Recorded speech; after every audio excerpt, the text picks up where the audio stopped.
Okay, hi folks, I'm back, and this is the video where I'm going to do some commentary on Group D of the original artwork that I am putting up for sale. So let's jump right in. Everything in Group D is basically a multi-page story selling for $200 per set. And the first is the first issue of a mini comic that I did, a mini comic series that I had started to do called Parabola.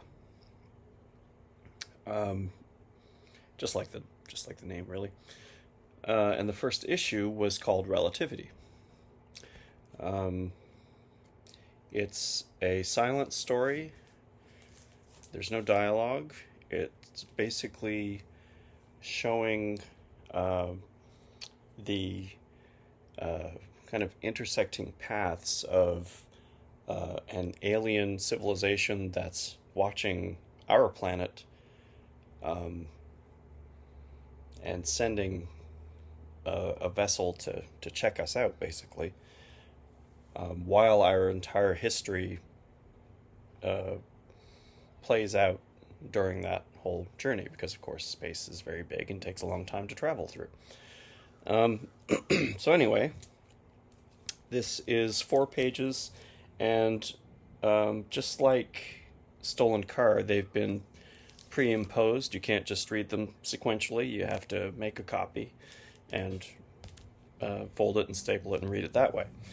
So for whoever buys this, you get a copy of this, and you can read it in there. Although I might just make another short run of this one as well. I've been thinking about reprinting some of my favorite old mini comics, and this is certainly one of them. Art-wise, I think it's one of the strongest things I've ever done. Yeah, I think it's a solid buy, as they say in the art world, which I know so much about. Sorry, being silly. All right. Next to last, we have a 3-page story, and if I can find it, there was another single page, just kind of like a cover page that I made for it, which just had the title Ishy. In fact, it was basically a zoomed in version of this poster here on the pole, where the in the first panel, where the character is waiting for the bus. This is based on a dream that my friend and coworker at the time, David, had. It's just a very surreal stream of consciousness little short story. I think maybe it was a little longer than what I wound up doing, but it wasn't much longer than this. It's basically, a guy waiting for the bus. He finds a mysterious cassette tape. He puts it in his Walkman and starts listening and is kind of transported away, as you do.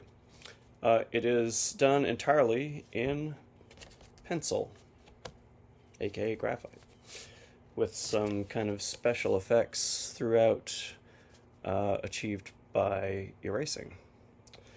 So, I always like this one. I think it's very, especially for the time. This is another one from the mid-90s. I think it represents a bit of artistic growth on my part, if I may say so myself.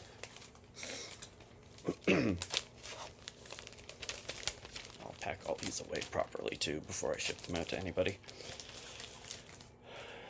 Okay, so last but certainly not least, I would say this is one of the better comics I've ever done, and certainly one of the better ones I've done in the last 10 years. It's called Hey Judas, and it's another adaptation of a song. In this case, the song is by a punk folk musician named Carmeg DeForest. And last I heard, he was out in the Seattle area Maybe Portland.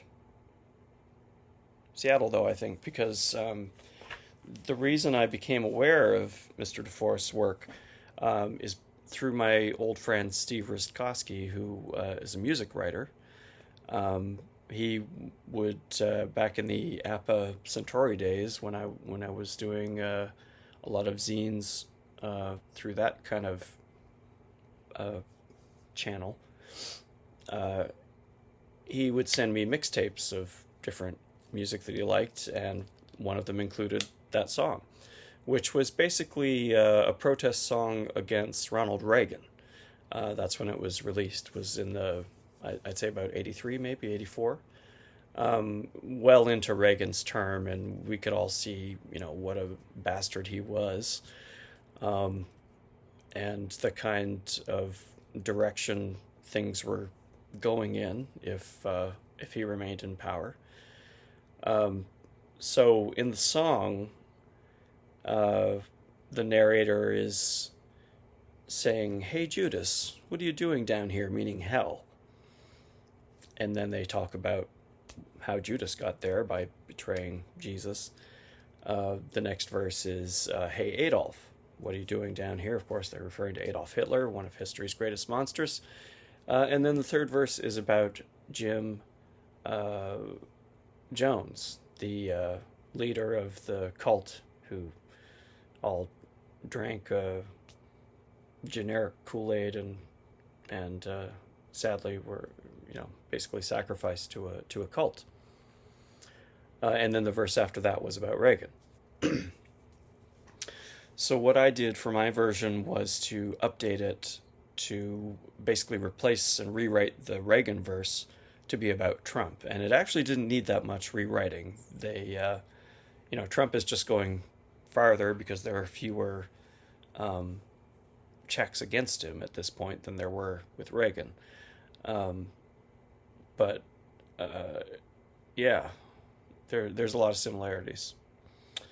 So my change was to write and kind of fashion the new verse about Trump. That was when he was in his first term. Now he's in his second term, of course, and things are so much worse.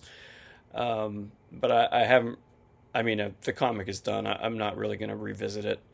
I've put it up so that people can read it for free on my website, and I am more than happy to pass the original pages on to someone who might appreciate them. So what you get with this package, the original pages, again, I basically did them at exactly the size they would need to be for copying, which is kind of like half legal size, so 7 by 10, something like that, 10 and a half, 11 by 7. Oh, God, I'm tired. Anyway, this is the page size, okay? And I believe it's a 12-page book. This is a mock-up of the book itself, so you can see how I was kind of planning stuff out. So I'm going to include that in the package. You can see how it was sketched out. The only thing that's not being included is the inside front cover, which basically was just a drawing that I made of the author, Carmig DeForest, and a bit of a bio about him, and I sent that to him along with some copies of the finished comic, just kind of as a thank you for letting me do it.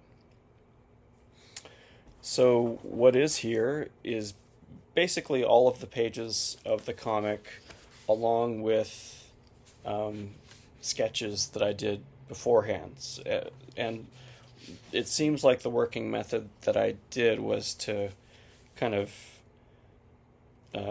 do a sketch to get the essential pose that I had in mind, or the essential elements that I had in mind, and then put it together on a sheet of watercolor which I also lettered on. So everything is very, very self-contained there. So I'll just go through the pages here. These are all the sketch pages, and they're all at 9 by 12s, I believe. And then we have the just put them in order here, more or less.